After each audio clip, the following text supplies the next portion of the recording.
My mind, indeed, often dwells upon the simple beauty of the life of many of the Indian people, and my soul is therefore attuned to, and in affinity with, their souls. This being so, it would be passing strange if their spirits failed to speak with mine. Like attracts like is the law, and if it failed to operate here it would not be a law, but a caprice. That it is a law and not a mere chance is demonstrable the world over, and nothing more need be said than that it must operate in this case, as in all others.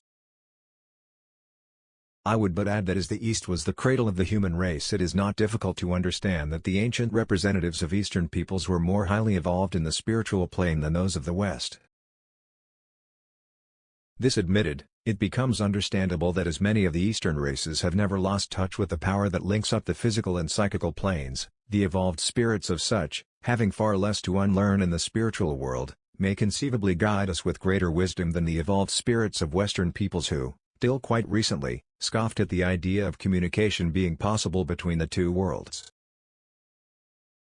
Here, then, is not only a fitting reply to the question, why should the spirits of an Eastern people be sent to spirits incarnate in Christian bodies, but another striking example of God's unerring wisdom.